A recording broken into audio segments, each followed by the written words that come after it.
Welcome to Australian Taekwondo Talk, where we meet the people who make our martial art great. Brought to you by Ageless Taekwondo, part of the Move It Oz initiative, a modified program for over 65s that's accessible, affordable and implemented in a community setting. Stay tuned to find out how you or a loved one can get involved.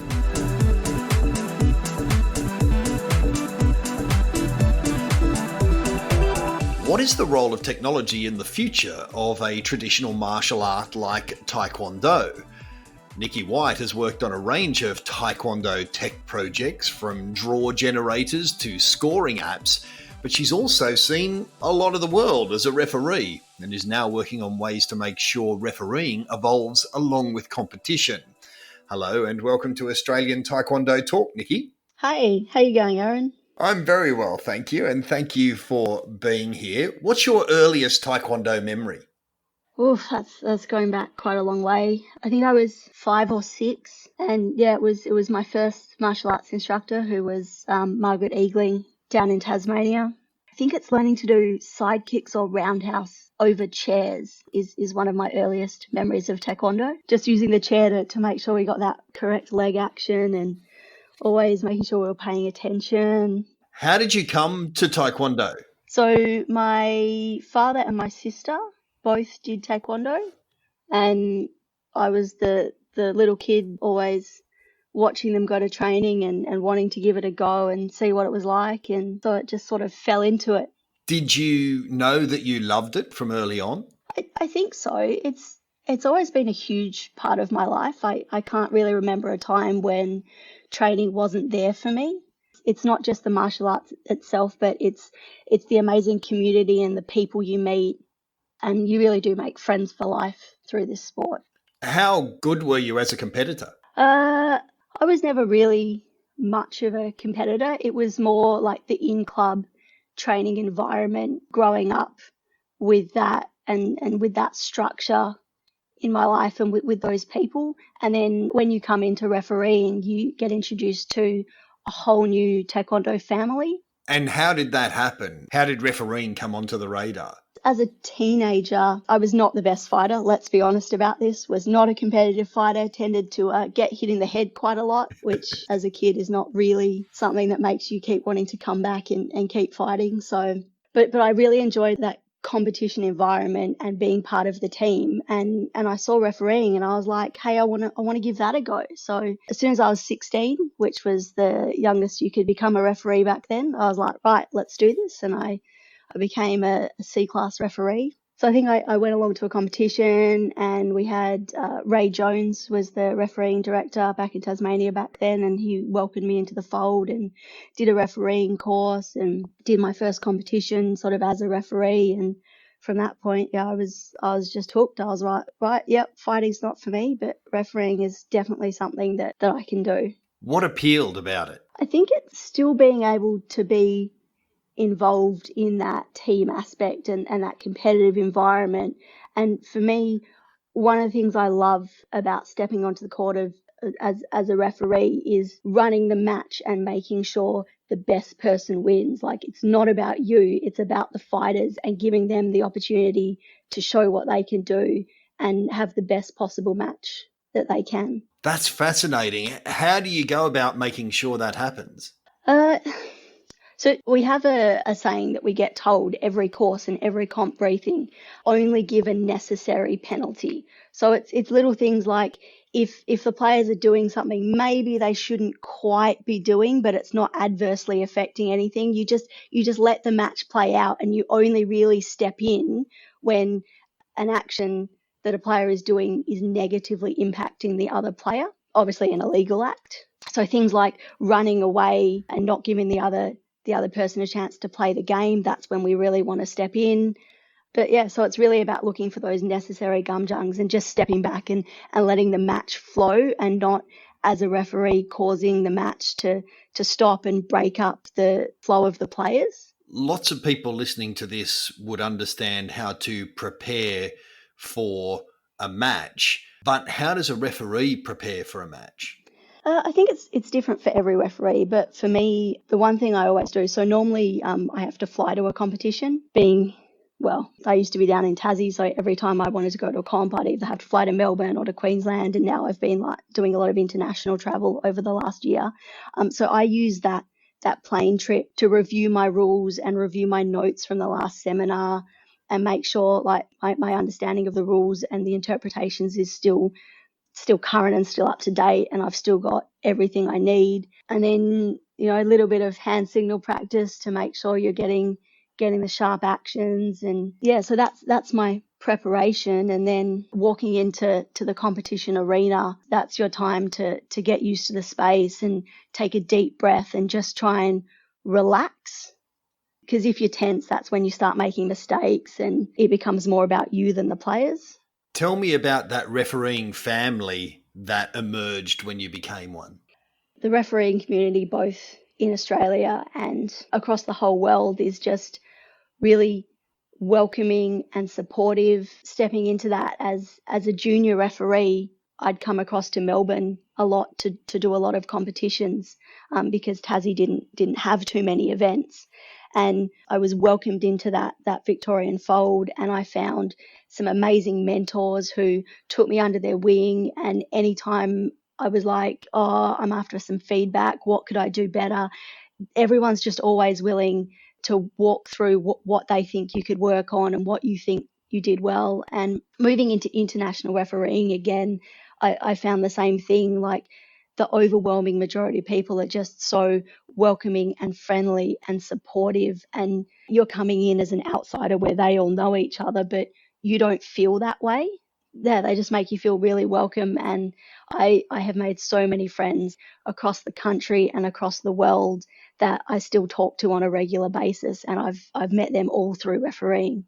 Because if you didn't have that accommodating environment, there's already a huge amount of pressure, and it takes a certain kind of person to handle that. The fact that there is a sense of community or family or support around you might be the difference between sticking with it or abandoning it. Is that a fair comment? Oh, no, most definitely. That is very accurate. I've seen people who haven't quite had the support over the past few years, and I saw they had the potential to be really, really good referees, and because they didn't get that support coming in and they felt a little bit of an outsider, we lost them from the referee community. So that's one of the things that I'm really trying to work on now that I'm on the National Referee Committee. I really want to work on building that referee community and family and make sure everyone has those mentors that I had coming up that make you feel like you're part of the group and help you develop to be the best referee that you can. How do you know somebody will make a referee? I think anyone has the ability to referee. It's more about whether you're open to the feedback and open to being able to take a step back and put the fighters first.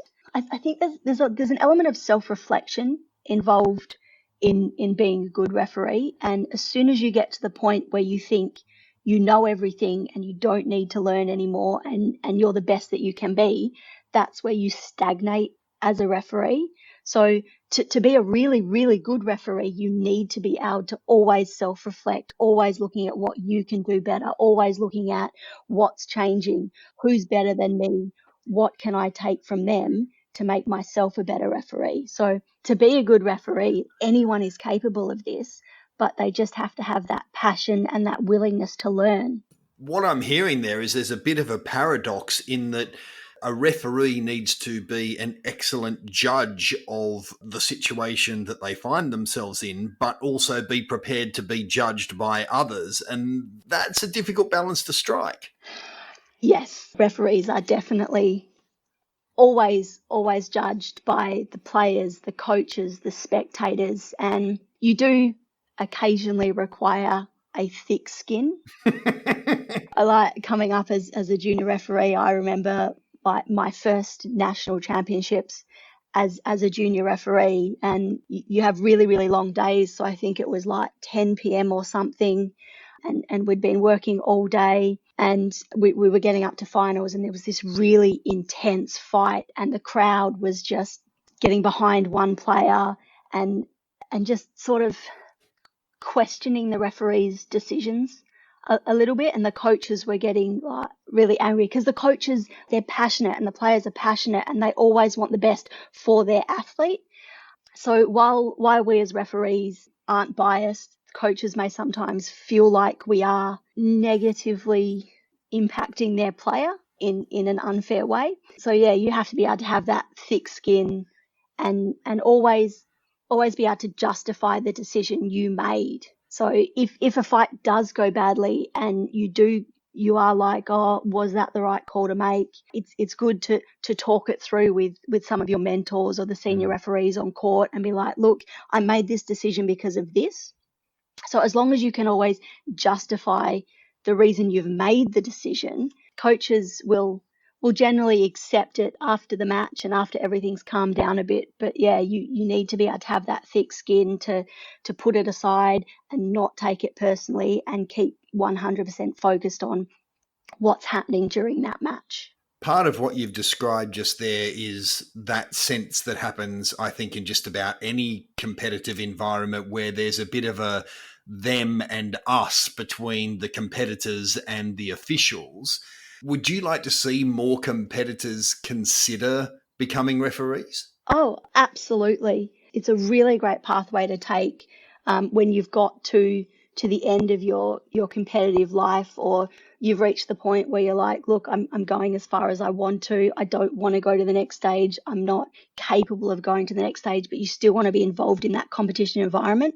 And we're seeing some referees come up at the moment who were players and are still players, and they make excellent referees because their ability to read the match like is just it's already there. It's not something they have to develop as they move up the ranks. They come in having the ability, having a fairly decent understanding of the rules. So we really need to just work with them on the finer point of the rules and the hand signals. And because every player ever thinks they know the rules better than the referee, right? yes. And that's where a lot of that tension can come from with the players and the coaches, where there's been a change in the interpretation of a rule that's filtered down, but that hasn't come down to the coaches and the players yet.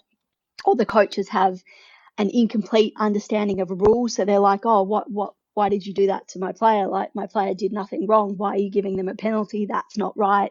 And that's where there's that potential for that friction to develop. So I really believe that referees and coaches need to work closer together when it comes to keeping everyone current and up to date with the rules, because we as referees are those custodians of the rules. And if we don't pass our knowledge on, it's a little bit harder for the coaches to find that information on what's currently happening. As a player, there's no perfect fight. If you're honest with yourself, some days you're a 3 out of 10, you might be a 9.8 out of 10, but there's always something you could have done better or differently. Is it similar with refereeing? I think so, to a degree, definitely. So I'll always walk off a match and think, well, what could I have done better? What can I do better next time? Where do I need to improve my skill? So yeah, whether it's something like you weren't working the boundary, you've fenced the players into a particular position, maybe I missed a penalty or two, you always need that level of how can I do better? What can I improve on? At the end of the day, though, going back to your original point, if the best player won the match, you've done your job. That is correct. That is what we always tell our junior referees. Did the correct player win? And if that's happened, then we're good. You've done a good job. The truth of Taekwondo or any competitive sport is that only a tiny fraction will go on to represent at the highest level, go to an Olympics, even be an elite competitor. I think it's fair to say that the way you've described yourself is that was not going to be you. No. Tell us about some of the doors that refereeing has opened for you in terms of seeing the world for a start. Oh, yeah, it's been an amazing experience. So even before I became an international referee, I was still going to national championships around the country and going to different states for competitions. So I was getting to see parts of the country that I possibly wouldn't otherwise have gone to. And then becoming an international referee, I have been to countries I never thought I would go to. So last year I was in Uzbekistan, which is just, it's not a country you casually go, oh yeah, let's go check out Uzbekistan. It was not at all like I was expecting. That the people were so friendly and welcoming, and the organising committee of the competition really looked after the referees, and that they gave us this amazing dinner where we got to taste all the local food and see a local dance group. Just taken out and walking the streets and exploring, it is definitely a part of the world I want to go back to and spend more time immersed in that culture. What are some other favourite or interesting places you've been? Russia was, again, just one of the most beautiful cities that I've seen is Moscow. Everyone was like, oh, go check out the subways. If you're going to Moscow, you have to go down to the subways. And I was like, well, it's a subway. Like, thinking of the London Underground, like, why would I want to go to a subway? And then you walk down into the subways in Moscow, and it is so amazing. There are carved pillars and like marble floors on the platforms, and you could honestly spend a week just exploring the different stations of the underground in Russia, because it's so beautiful. So yeah, being able to get into Russia and explore, and I was with a great group of Australian referees as well. So we went over for Paralympic selection camp, and we stayed on for I think 4 or so days just as a group, just exploring Moscow. And we met up with a lot of other international referees that had been at the camp. So yeah, really building those friendships and developing those relationships and just exploring this amazing city. And pretty much every international comp I've gone to, you're flying into the city, and it's generally the first time you've seen this country, at least for me at the moment. And you just pinch yourself and think, how did I get so lucky to have these amazing opportunities and be appointed to these amazing events? Yeah, it's a long way from kicking that chair in Tasmania. Yep.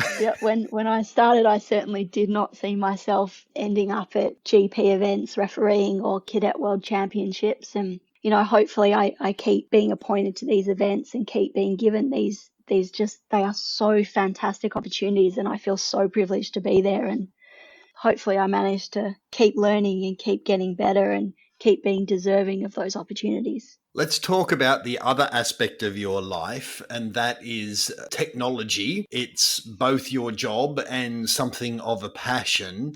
What's the role of technology in the future of Taekwondo? I think it has quite a large role to play. So it's been around both at the club and at the competition level for 10 or 15 years or more, from the online entry systems we use for people to enter, through to the scoring systems we run, the event management, which help the competition flow better and give everyone understanding of where they are.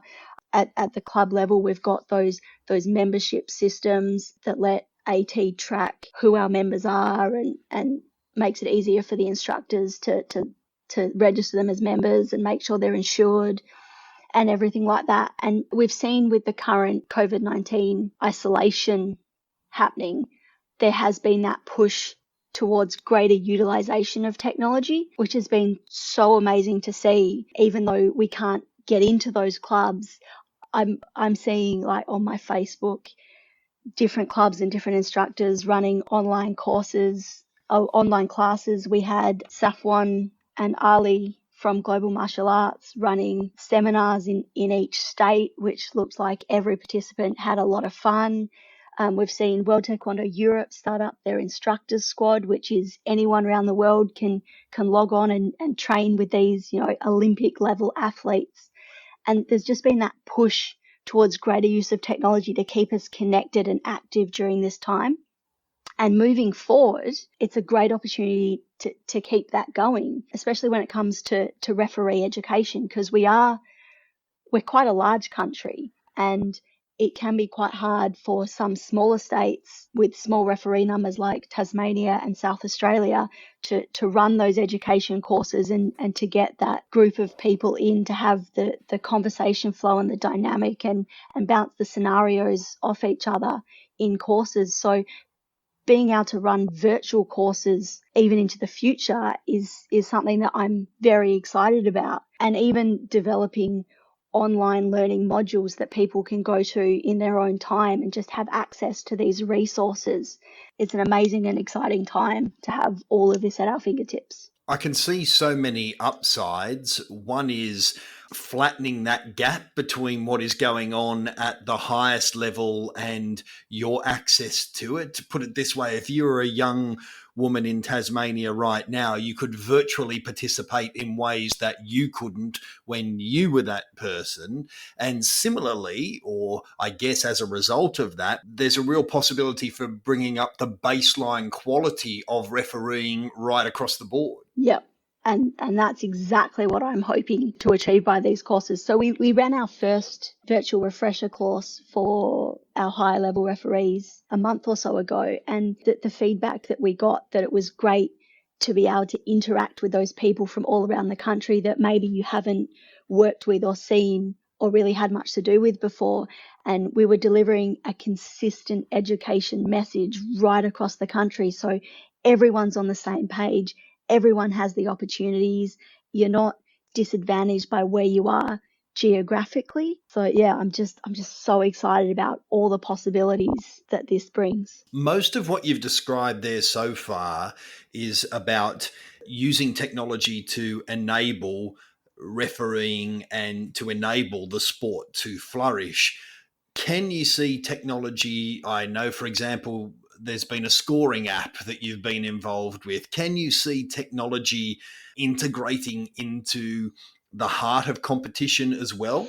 I think it already is to a degree. So we've seen the push over the past several years to get that electronic scoring happening. We've now got our video review processes, which are utilizing those technological aspects to make competition fairer and more consistent across the board, and yet less reliance on human error. So we're already seeing that happening, and World Taekwondo is already pushing in that direction to use as much technology as we can to improve competition and make it better and make it fairer. Can you see a future where there's no human referees? Ooh, that's a tough one. I think that's a fair way down the track. I think there's always going to be a role, at least for that centre referee, to control the match, because we're not just there to penalise players. We're there for the safety of the players.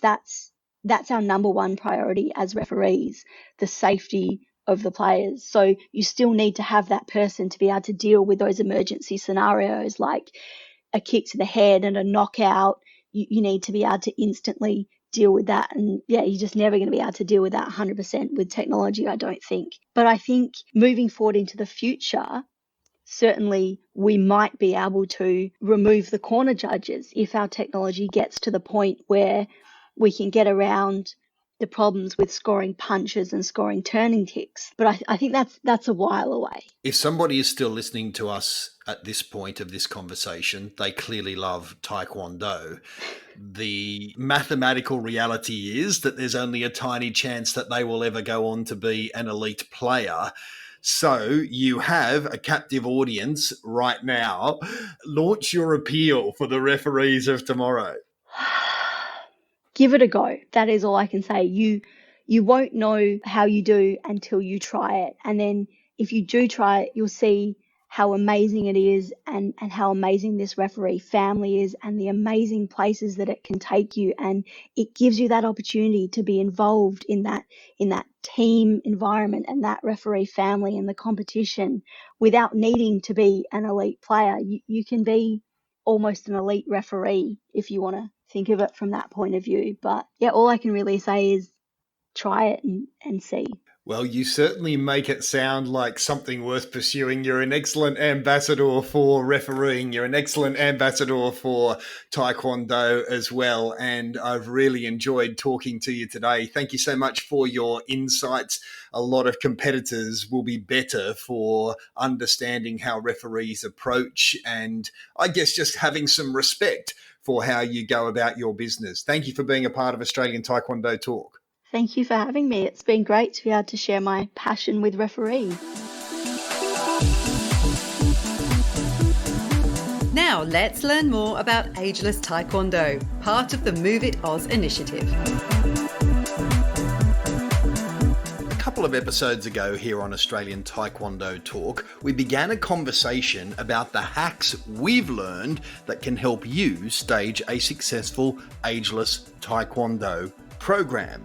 At the time, we talked about the time of day that is best, the duration of classes, and the location that are most effective for running a class. I encourage you to go back and have a listen to that conversation if you haven't.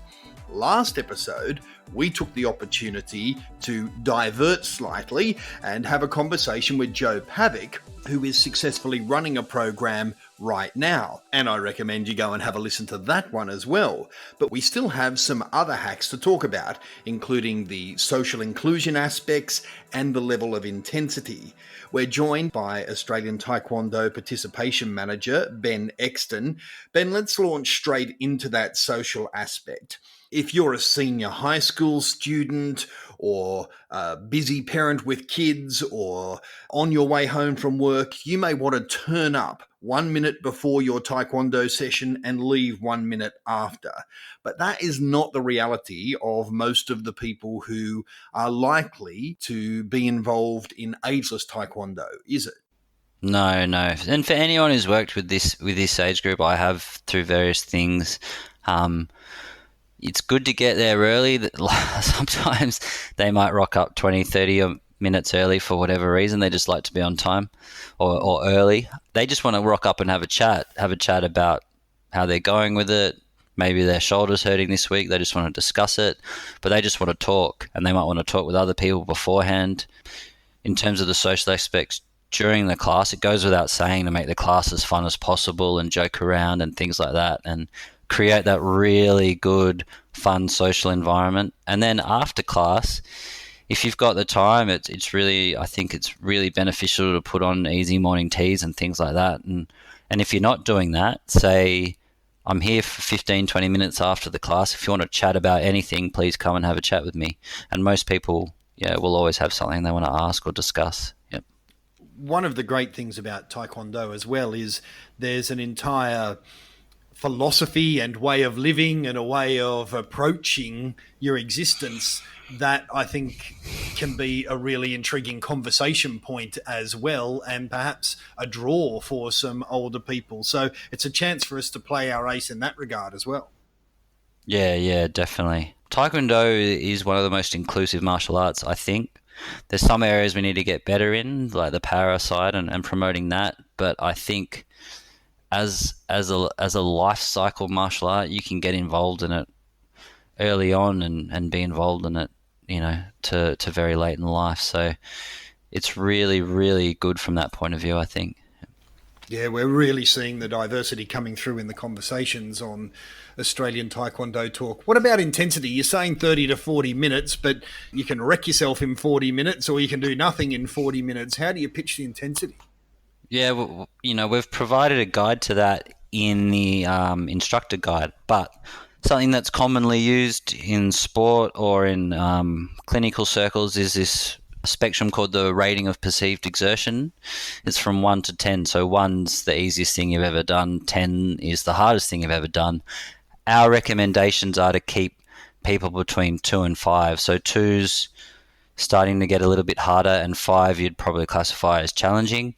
And you want them working in that area. And something, that's really important to do is, like, when you're doing new exercises and things like that, I'd always have a sign or something laminated up of the rating of perceived exertion scale. And you just ask people in the class, how do you find this exercise on the scale? So you're constantly getting feedback. The easiest way to go about it is that no matter what you're doing throughout the class, they should always be able to hold a conversation with you. If they're so out of breath they can't hold a conversation, you've probably pushed it a bit too far for this demographic.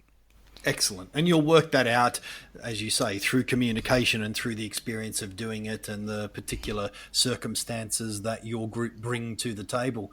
That's excellent. Anything else to know, Ben? Just the last thing I might notice is exercise contraindications, or just things to be very aware of during your classes. And these are things you need to tell your participants to let you know if it's an issue. So If they feel really out of breath during a class, that's something to know. Dizziness, headaches, chest pain, obviously, all these kinds of things, and we give you a bit of a list in the instructor guide. You need to be conscious of the signs, and you need them to be conscious of the signs in themselves and of each other as well. So if you see something happening, you just sit them down, get them to breathe, monitor them, and then if something gets worse, you just go through the process from there. There's some of our best hacks for running a successful Ageless Taekwondo class, but it's all backed up with the support online, the paperwork, and indeed you can even talk to humans if you need to run a successful program. We really are committed to the idea of helping you to run it as successfully as possible, and hopefully we've made you think about one or two of the possibilities for your club, both at the cynical end of the scale with income, but also at the more philosophical end of the scale in growing your community and growing the Taekwondo family. Thank you very much, Ben. Thanks, Aaron. That is Ben Exton, who is Australian Taekwondo's participation manager. And thank you for once again spending time with us here on Australian Taekwondo Talk. If you found us via Apple iTunes, please give us a rating there and a review. Doesn't matter whether you found us via Spotify or via Google Podcasts or any of the other platforms that we are available on. Type us into any search engine and you can find us on the one that suits you. But a review and a rating really does make a difference in making sure that this particular podcast and all that it does for Australian Taekwondo goes in front of as many eyeballs or into as many ear holes as possible, and you can play a role in that process. And you can also do the old practical thing of emailing a copy to a friend or just tipping them into it or posting it on your social media. It's all greatly appreciated by us, and hopefully you're getting something out of the conversations. If so, we'll see you at the next episode of Australian Taekwondo Talk. For more information on how you can get involved with Ageless Taekwondo and a whole lot more, head to ostkd.com.au. Follow us on Facebook and Instagram too. Thanks for being a part of Australian Taekwondo Talk.